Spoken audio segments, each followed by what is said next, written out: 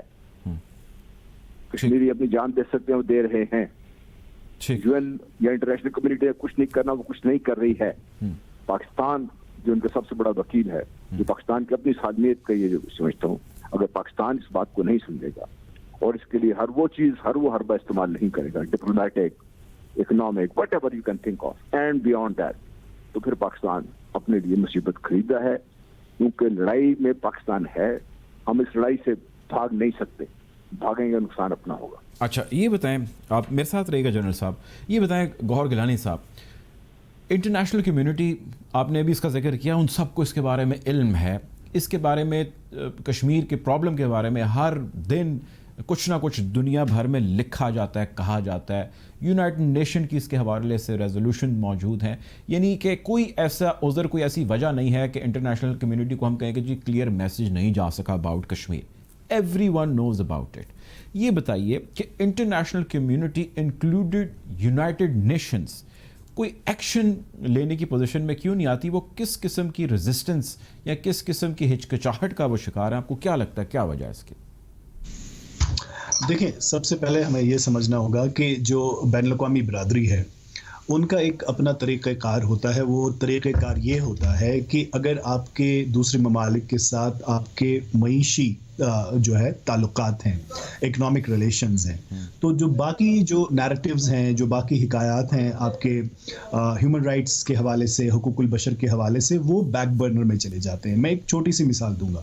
جرمنی ایک ملک ہے, یورپ کا انجن ہے, اکنامک انجن ہے, تو وہ فوکس واگن بناتے ہیں, ایک کار ان کی گاڑی ہے, تو وہ بھارت میں بہت بکتی ہے.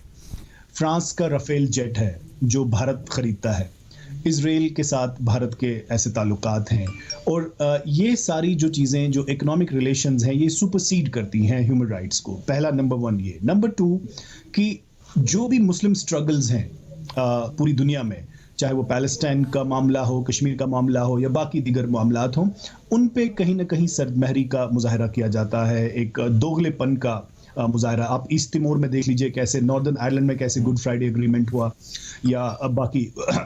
تو یہ صرف ایک دوسری اور تیسری جو وجہ ہے وہ یہ ہے کہ آپ ان انسٹیٹیوشنز کو دیکھیں. کشمیر میں جتنے بھی گروپ تھے, چاہے حریت تھا یا جو کہتے ہیں JKLF تھی, یا ایون پرو انڈیا گورنمنٹ, پرو انڈیا فورسز, نیشنل کانفرنس یا PDP, وہ ہمیشہ کہتے تھے کہ وہ گلوبل انسٹیٹیوشنز کو, چاہے وہ یونائٹڈ نیشنز ہو, ہیومن رائٹس واچ ہو, ایمنسٹی انٹرنیشنل ہو, جتنی بھی یہ ساری بین الاقوامی تنظیمیں ہیں, ان پہ فیتھ کو ریپوز کرتے ہیں, یعنی ان کے خلاف کبھی بولتے نہیں تھے بلکہ ان سے اپیل کی جاتی ہے پچھلے 30 سال سے.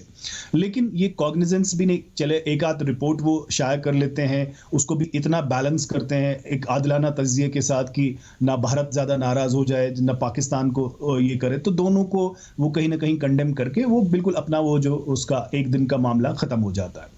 لیکن جو میں آپ کو یہ کہہ رہا ہوں کہ میں بھی یہاں, میں نے بہت سال گزارے ہیں, میں یورپ میں بھی رہا ہوں, اس وقت جو مجھے لگتا ہے نا, مجھے لگتا ہے کہ ہم اتنی ویک وکٹ پہ کبھی نہیں تھے ایز کشمیریز, اور مجھے لگتا ہے کہ انڈیا کو اس چیز کا بالکل اندازہ ہے کہ پاکستان بھی اس وقت اکنامکلی ویک پوزیشن پہ ہے, پاکستان بھی گلوبل سٹیج پہ, آپ FATF کا معاملہ دیکھ لیجئے, ایون سعودی عربیہ, UAE, بنگلہ دیش جیسے ممالک نے آپ کے خلاف جو ہے آپ کو سپورٹ نہیں کیا, تو آپ پھر بولتے ہیں ڈپلومیٹک وکٹریز کی بات کرتے ہیں, ملیشیا, ٹرکی اور چائنا کے بغیر تو اس کی تردید کر دی ہے, یہ آفیشیل سٹیٹمنٹ صرف ان کی بتا رہا ہوں. نہیں ٹھیک ہے, میں آپ کو یہ بتا رہا ہوں, دیکھیے سعودی عربیہ کی آج کی بات نہیں, 1962 میں بتا رہا ہوں, آپ کرسٹوف جیفلوٹ کی کتاب پڑھ لیجئے, 1962 میں Saudi Arabia has voted against Pakistan on Kashmir, so it's not nothing new. تو یہ ساری چیزیں آپ ملیشیا, ٹرکی کو لے کے یا چائنا کو لے کے, پوری دنیا, وہ 3 ممالک پوری دنیا نہیں ہے. تو میں یہ کہہ رہا ہوں کہ یہ جو معاملات ہیں لکھنے پڑھنے کے, مضمون نگاری کے, ٹویٹس کے, رینٹس کے, یہ ان کو فرق نہیں پڑتا. ان کو لگتا ہے کہ یہ ساؤتھ ایشیا میں ایک بہت بڑا پاور ہے, اور اپنی ہیجمونک پریزنس کو دکھانے کے لیے, اور کہ ہو از دا باس ان دا ریجن. تو جیسے کہ ابھی میرے سے پہلے اسپیکر نے بتایا تھا کہ ان کے ڈیزائنز یہاں تک نہیں ہے, بلکہ یہ تو آج تو بھارت کے وفاقی وزیر نے یہ تک کہہ دیا کہ معاملہ تو صرف معاملہ کشمیر کا معاملہ تو ہے ہی نہیں, اصل مسئلہ تو جو وہ کہتے ہیں POK, یعنی پاکستان کو, جو جس کو پاکستان آزاد کشمیر, وہ کہتے ہیں اصل تو وہ ہے, اصل مسئلہ تو وہ ہے, ہمیں تو وہ تو ہمارا لینڈ ہے, اور وہ دکھا رہے ہیں کہ اپنے نقشے پہ وہ ان کا لینڈ ہے. تو اتنی ان کی جو ہے نا وہ اتنا کریج ہے اس میں کہ وہ آج کل دوسری چیزوں کی باتیں کر رہے ہیں, بلوچستان کی بات کر رہے ہیں, گلگت بلتستان کی بات کر رہے ہیں. تو یہ کس کا فیلئر ہے؟ میں آپ کو یہ سوال, یا آپ کے جتنے بھی لوگ ہیں وہاں, ان سے کرنا چاہتا ہوں کہ یہ 30 سال کے بعد اگر یہ صورتحال ہے تو کس کا فیلئر ہے؟ ٹھیک ہے, میرے ساتھ رہیے گور صاحب. جنرل صاحب, یہ فیلئر کس کا ہے؟ گور صاحب نے بڑے ویلڈ کوشچنز اٹھائے ہیں, کس کا فیلئر لگتا ہے آپ کو؟ یہ فیلئر میرا ہے, پاکستان کا ہے فیلئر, کیونکہ پاکستان نے اپنا نیشنل نیریٹو صحیح نہیں کیا ابھی تک. پاکستان نے دنیا کو ابھی تک یہ نہیں سمجھا سکا کہ ریکارڈلیس کوئی ہے کوئی نہیں ہے پاکستان کے ساتھ. پاکستان خود تو اپنے ساتھ ہے نا, پاکستان اپنے مقصد کے حصول کے لیے کس حد تک مضبوطی سے کھڑا ہے, یقین مانیے. دنیا دیکھی ہے, ملے ہیں لوگوں سے, تھوڑا بہت اندازہ ہے کیسے.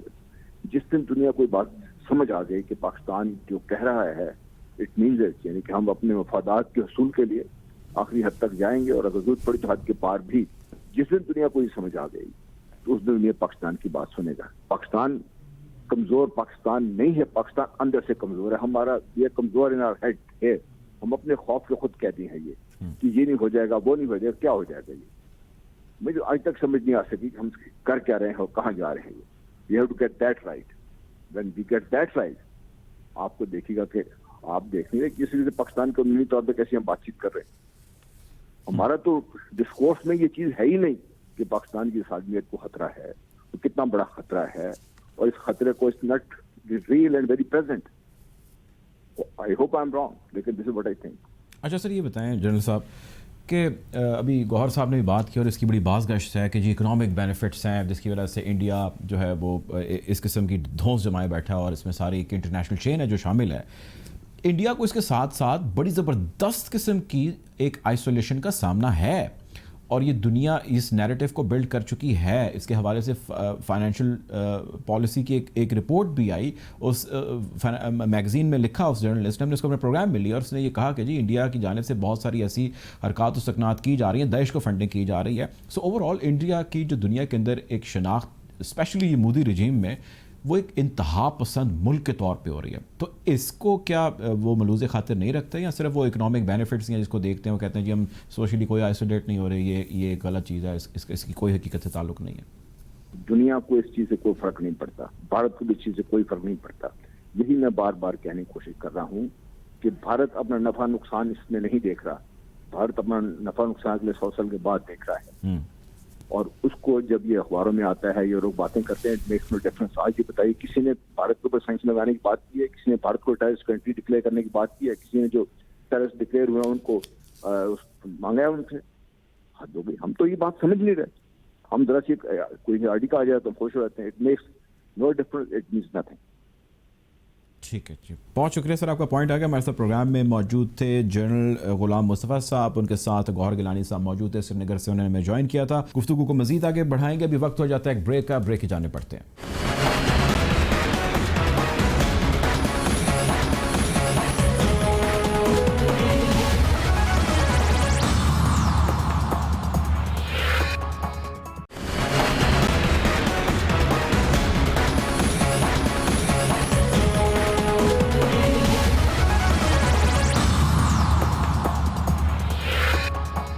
Welcome back after the break. Programme میں ہمیں جوائن کیا ہے سی جے ورلی مین نے, انٹرنیشنل جرنلسٹ ہیں, ایکٹیوسٹ ہیں, ہیومن رائٹ پہ انہوں نے بہت ایکسٹینسولی کام کیا ہے, کشمیر پہ بھی بہت زیادہ انہوں نے کام کیا, اسلاموفوبیا پہ بھی کام کیا ہے. So welcome to the show C J Werleman. Let me ask you the first question. You have extensively worked, reported and tweeted about Kashmir. Do you think these Indian atrocities and this oppression will ever end? Is there any solution to it, you think? There's definitely a solution, and that solution would come via the United Nations through a plebiscite that's long been promised to the Kashmiri people. More than 70 years ago, the Kashmiris were promised a right to determine their own future via referendum or plebiscite. But what we've seen, today marks the 73rd anniversary of Indian soldiers landing in the disputed territory, and nothing has changed. Nothing has changed in that period. We're seeing the same atrocities which were carried out 7 decades ago that are being carried out today. If anything, they've become materially worse. Today we have almost 750,000 Indian soldiers in Indian-administered Kashmir, meting out all kinds of human rights violations against the local population, the indigenous population, including security checkpoints, indefinite detainment, arbitrary arrest, torture, forced disappearance and the like. We've seen tens of thousands of people disappear certainly since 1989. And these atrocities continue to occur on a daily basis. The international community has shown no appetite to change the current status quo. And as anything, things have become certainly measurably worse since August 5th of last year, when New Delhi decided suddenly to revoke Kashmir's semi-autonomous status, and I guess effectively launching what is the start of India's Hindu settler colonial project in the disputed territory. So, CJ, what do you think? What is the reason behind this? I mean, you have mentioned about UN, and I'm also mentioning UN with US. So, why these, superpowers, these bodies, who are there to, help mankind in, whenever they're in the problem? So, why they are reluctant? What do you think is the reason that, that is stopping them from, taking any action? We have seen lots of reports, statements, lots of stuff on social media as well. So, what is that one reason that is holding them, taking any action against these atrocities by these Indian armies? Yeah, ultimately the United Nations is it's a failed institution or failing institution. It's really only set up to protect the interests of great powers. And India is an emerging great power, certainly a regional power, and that other great powers, including the United States, see India as an important asset in the new emerging superpower rivalry between itself and China. They see the United States sees India as a bulwark against China's expansion in Central Asia, and therefore is in no mood or motivation to pressure India into resolving Kashmir. When I say that it needs to be resolved through the international community, it needs to be a multilateral effort. It needs to be an international effort, because as it stands at the moment, India has successfully isolated the rest of the world or the international community from resolving the issue, and has made it instead a bilateral issue between it and Pakistan. And therefore, the rest of the world sits on the sidelines somewhat bemused or confused as to the realities of the conflict, just seeing it as a rivalry or regional rivalry between the two Asian heavyweights, and therefore waiting for a resolution which is never going to come. Right. So this is the economic side of it, which is amongst the heaviest sides. But the other thing, which is is in discussion, there's a theory that prevails that says that U.S. of course has offered a mediation between President Trump has offered a mediation between Pakistan and India on Kashmir issue as well, and those escalations which happened in February. So my point is that this aggression, this moody oppression, this moody madness, you name it, whatever you want, is basically isolating India from the rest of the world. This is a new India which is building. So you think this economic imbalance with this isolation of India is something which is India open for? I mean, they're okay with this school of thought that, okay, if we're being isolated from the rest of the world, that is fine, we're going to get the economic benefits. Is this like this, or it's just a theory?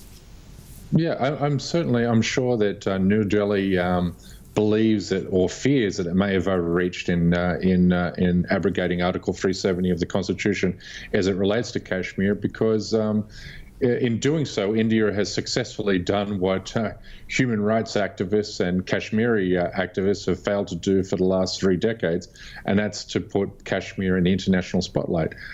India's stripping of Kashmir's semi-autonomous status has done exactly that, and we saw that in the middle of last year when we saw a plethora, on a daily basis, international news media outlets covering the conflict, covering the plight of Kashmiris on a daily basis, from the BBC to the New York Times to the Washington Post to the Sydney Morning Herald. The lives of Kashmiris were put forth, put front and square for the first time, in living memory. So that is a big concern for India, because what that has done, it is created some sort of solidarity movement with the Kashmiri people against India's aggression in the territory. And what you're now seeing the grassroots emergence of boycott, divest, sanction movements against India, certainly in their early days, but they will be mirrored on a successful or ongoing campaign to exact an economic cost on Israel, the BDS Israel movement, which is exacting an economic cost for Israel's 5 decades long illegal occupation of the Palestinian territories. Correct, but the BDS had a different impact. The things we're seeing right now is actually moving in Kashmir on the model of Israel oppression, which they have in that region. You think this Indian model, which they're adopting right now, is more or less, or it's juxtaposed to the Israel model, and that we haven't really seen as a success story. If you look at the people of Palestine, their voice is still there, and it is echoing around in every other corner. And likewise as the Kashmiris. So that model, Israeli or the model of Indians, it's pretty much the same. But the results, they're not something, they should be optimistic about.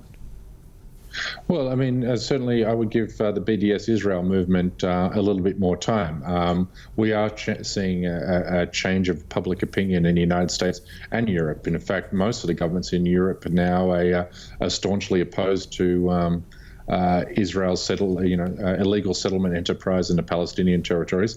And we're seeing younger American voters between the ages of 18 and 35, which are staunchly opposed to Israel's occupation of Palestinian territories, and also are opposed to the unbiased and unfettered support the United States government offers Israel.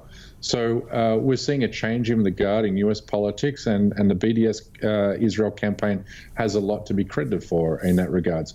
So again, let's say, give that more time, and we will see success from that. And I think for the mere fact that people are now starting to see there's a definite correlation between what Israel has done to Palestinian territories and what India is doing in disputed Kashmir or Indian-occupied Kashmir. They see the similarities. They see that India will be setting up military outposts, turning those military outposts into settlements, and turning those settlements into cities and large cities, the same way Israel has done in the occupied West Bank. And once people start to make that mental connection between the two, issues, then you'll see, global solidarity movements against Indian-occupied Kashmir grow with even more fervor. Right. There's a mindset which I would like to talk with you about that is prevalent in India right now. I mean, I understand, the world understands the mindset Modi is having, the RSS thing he has in his mind, and also the Hindutva, he's trying to impose everywhere in the world.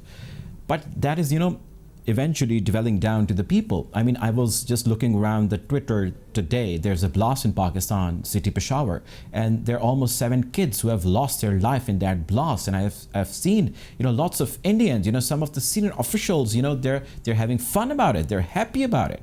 I mean, this is not a civilian's mindset, that they get happy on someone getting murdered. I mean, there are a lot of, incidents that have been happening there in India, and I'm a witness to it, that, we here inside Pakistan are not like really happy about it, that civilians are dying. But today, I was shocked, I was upset, and I was, this thing is vindicating that Modi's mindset is penetrating slowly, and that is there. I don't know if you have seen this or not, but this is there. What kind of mindset Modi is, having, and what kind of mindset, he's spreading around in his own masses. Well, I mean, if you make a very salient point. Hindutva fascism, and that's exactly what it is. That's what Hindu nationalism is. It has made Indian society sick. It has made mainstream Indian society sick. We saw that when the Pakistani Airways jet crashed earlier this year. We saw Indian Twitter celebrating the death of Pakistani passengers, and we're seeing the same kind of reaction today with the attack on the school in Peshawar. That is otherization of Muslims, that demonization of Pakistan, which are two strands on which Hindutva is built. Gloats in any success over Pakistani or Muslim misery. I don't know what to tell you other than the fact that this is the way that these Hindu nationalists see their country. They see India can only be restored to some sort of imagined form of greatness only if it can remove all non-Hindu.